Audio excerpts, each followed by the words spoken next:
Hi students, in this video we're going to pick up where we left off last time.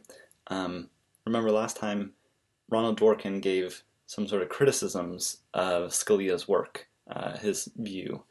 And in this paper, Scalia responds to Dworkin, sort of addressing some of the objections that Dworkin gave and saying why he thinks that those aren't decisive arguments against his view. So, you remember this chart that we saw last time. There's this question, should we look to legislative intent? Both Scalia and Dworkin agree no. We shouldn't go with the expectation intent view. We should go with what Dworkin calls the semantic intent view, or what Scalia calls textualism.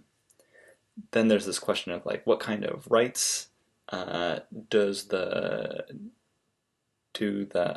constitutional amendments or the Constitution, what kind of rights are they giving? And Scalia, according to Dworkin, Scalia thinks they're dated rights. According to Dworkin, they should be abstract rights, and that's why sort of Dworkin says he's in favor of a kind of living constitutionalism. Now, Scalia's way of sort of seeing this debate is a little bit different. So Scalia says, you know what, I agree that the kinds of rights are abstract. Scalia says, you said my position is this one, but I don't think that. I think the kinds of rights are actually abstract. But Scalia is like, I'm not a living constitutionalist, and that's because I think we all agree that the kinds of rights that the Constitution gives are abstract rights. For Scalia, what's interesting is the question of like what gets abstracted. So what is the abstract right that we're dealing with? And on the one hand, is it the moral perceptions of the time? That's going to be Scalia's originalism, right? Or is what gets abstracted some sort of general moral principle? And that's going to be what Scalia thinks is living constitutionalism. So on Scalia's view then, right, we'll sort of color code those. So should we look to legislative intent? Scalia says no. What kinds of rights is the Constitution giving people? Scalia agrees with Dworkin that they're abstract. The disagreement then on Scalia's account is what exactly is getting abstracted. Is it some very general moral principle, like when we think about the Eighth Amendment, is it cruel and unusual punishments outlawed? Or is it something like the moral perceptions of the time, like what we take to be cruel and unusual now is outlawed? That's Scalia's view. Okay, so to get there, Scalia wants to respond to the various objections that Dworkin raised. So we're going to divide these into sort of three objections. First, Dworkin gave this argument, right, the minx example. So in response to that example, Scalia makes a couple points. Just to quickly remind you about the minx example, the thought there was that imagine this legislature who makes a law that says hunting endangered species is illegal, and then goes on to say something about how you got to do this if you want to hunt minks. And Dworkin's point there was like, just because the law says something about how we hunt minks doesn't mean that hunting minks is legal, because it's possible that minks are endangered. And Dworkin thinks there's an analogy there between minks and capital punishment, right? An endangered species is like cruel and unusual punishment. So it's like, imagine a legislature says, if something's cruel and unusual, then it's outlawed, and then later goes on to say, like, if you want to take away someone's life, you've got to do it in these sort of situations. It's got to fit these criteria. And so Dworkin's point is like, just because it says something about the criteria doesn't mean we can know that capital punishment is legal, because it might turn out that capital punishment is cruel and unusual. So that seems like a pretty good objection. How is Scalia going to respond? So what he does, and a good way to respond to a kind of like thought experiment like this, kind of supposed counterexample to Scalia's view, is to identify some morally relevant difference between the two things. So that's what Scalia is doing here. So he says, we think that animal populations change. So we think that what's not endangered at one time could be endangered at another time. So when someone says, endangered species, you can't hunt endangered species, we see that and we know that like what we're able to hunt is going to change depending on the population sizes of the various species. And here's the difference, right? But we don't think that the fundamental moral principles change. So we don't think that what's not cruel at one time could become cruel at another time. The idea here is that when the founders said like no cruel and unusual punishment, they didn't think like, although there are these things that we think are cruel now, they could become not cruel in the future. Or they didn't think things that are not cruel now. Now I'm confused about what I said. So it goes both ways, right? If something's cruel now, they don't think, well, it could become uncruel in the future. And if something is uncruel now, then they don't think, well, suddenly it'll become cruel in the future. The idea is that like what's cruel is true sort of across time. So, for example, right, and maybe this is an example we'll talk a little bit about because it's relevant to Scalia's idea. Say burning someone at the stake. That seems cruel. And we don't think that like no matter what society begins to think, even if their sort of moral perceptions change, we don't think it will actually ever become okay to burn someone at the stake. And so that's sort of the idea that Scalia is getting at.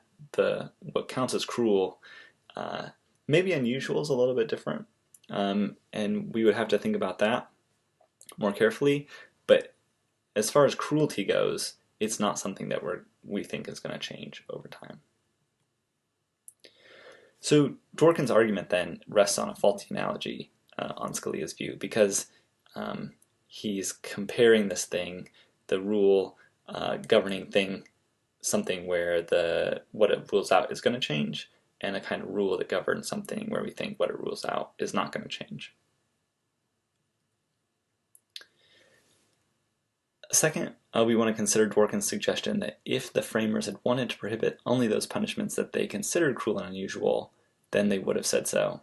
So Dworkin's second objection is something like, well, if the framers wanted to prohibit punishments just that they considered cruel and unusual, and not just like things that are cruel and unusual more broadly or vaguely, then they would have said that. But I think Scalia can say that if the framers had wanted the concept of cruel and unusual punishment to evolve over time, then they could have said that. Again, I don't think Scalia makes this point, so I'm sort of making it for him, right? But I think that this is actually a pretty good objection. So they might not.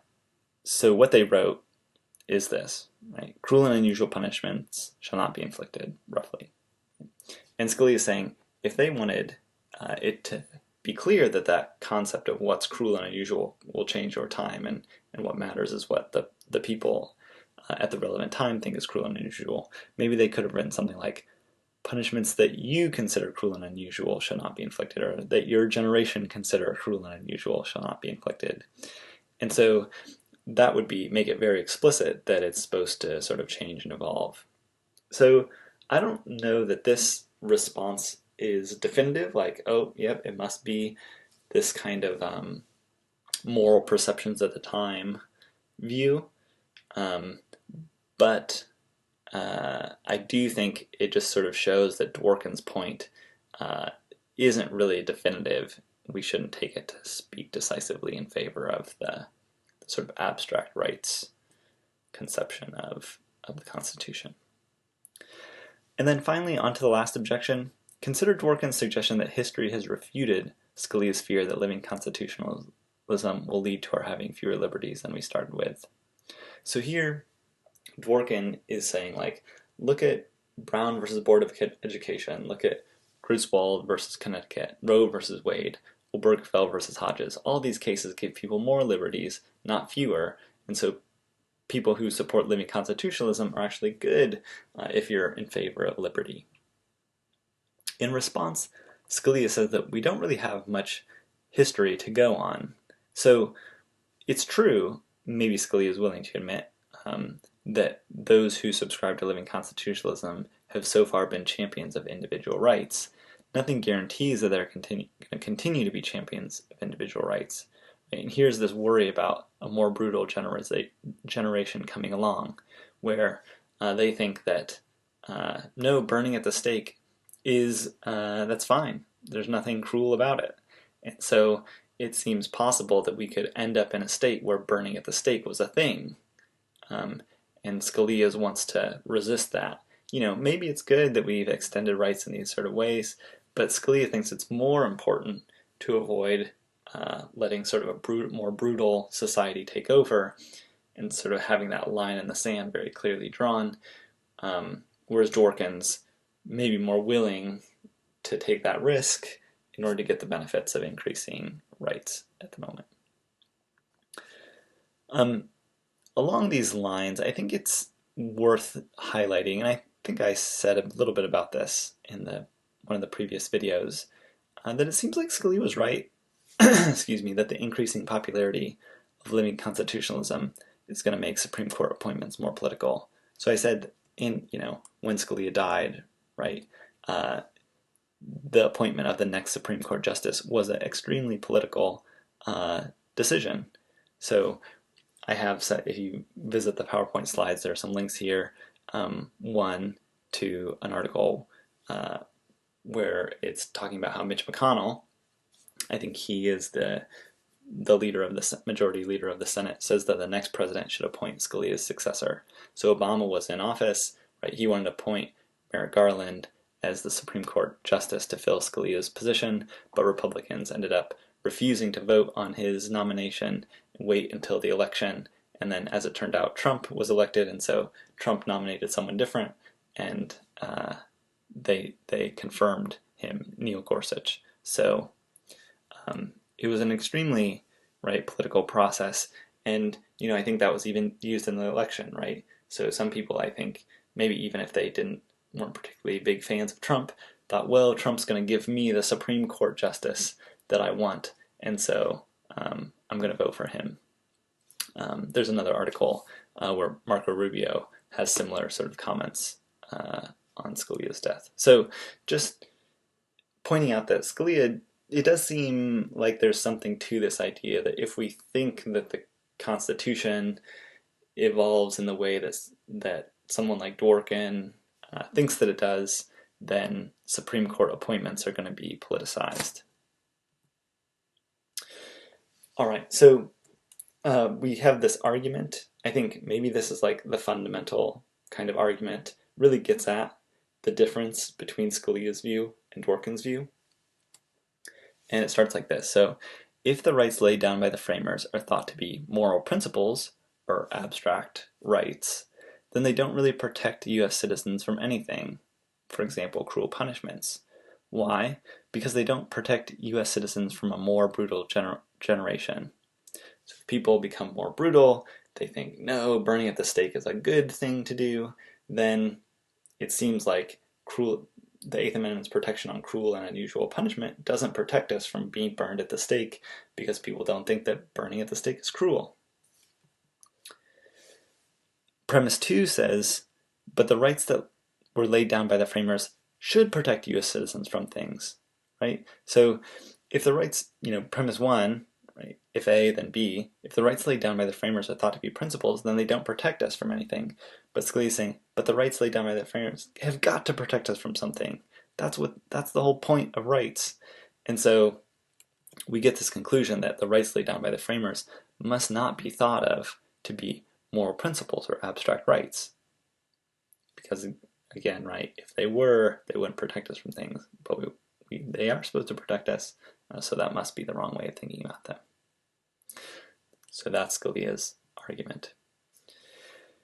Now, whose view do you find more compelling? Do you find Dworkin's argument more compelling? Do you find Scalia's argument more compelling? And why? Right? I think we've ended on Scalia's sort of responses, but I think there are ways in which we might try and push back against his view. So, just looking back at this argument, right, we might think about, are these premises true, right? This argument is valid, but is there a false premise? Is premise 1 false? Is premise 2 false? I haven't actually thought too much about this. Premise 2 seems true. Premise 1, is that true? that looks pretty good. I think this argument's pretty good, and so it'd be interesting to think about, well, how would Dworkin respond to it? What would you say if you thought, no, um, we don't want to have this sort of view of the Constitution where it's embedding the moral perceptions of the time? I think that's a tricky question. But now let's zoom out for a second, right? So let's think about what we can take away from this debate. I've got a couple of conclusions that I want to talk about. The first one, in the end, Scalia's theory of legal interpretation is more risk-averse or more conservative than Dworkin's. Right? What Scalia is worried about is about things getting worse. He's more worried about that than he is worried about making things better. And so he's really wants to avoid being burned at the stake. But even if he gets electrocuted in the electric chair, he's like, well, I guess that might not be great, but it's okay, it's better than opening up the possibility that they could do all sorts of horrendous things to me if I'm, subject to capital punishment or something like that. Conversely, Dworkin's theory of legal interpretation is less risk-averse. It's a little bit more liberal. So he's more interested and more worried about making things better, right? He wants things to improve.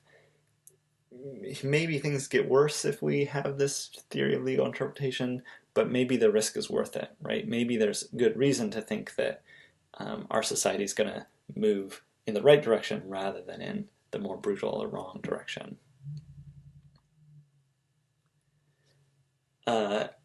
Having said those things, I think one thing we want to think about in the background is like, where are these people coming from, or where is Scalia coming from? So I think one criticism of Scalia that strikes me as kind of plausible is that, note that Scalia was a straight white Catholic man who wasn't significantly benefited by any of the significant Supreme Court cases that were mentioned earlier, right? Brown versus Board of Education said separate but equal treatment is unconstitutional. Well, that doesn't really benefit Scalia.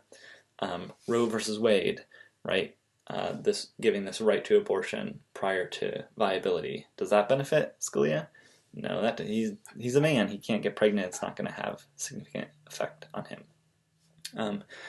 What about Obergefell versus Hodges, giving gay people the right to marry, same-sex couples the right to marry? Does that benefit Scalia? No. He's a straight man, right? So that doesn't benefit him.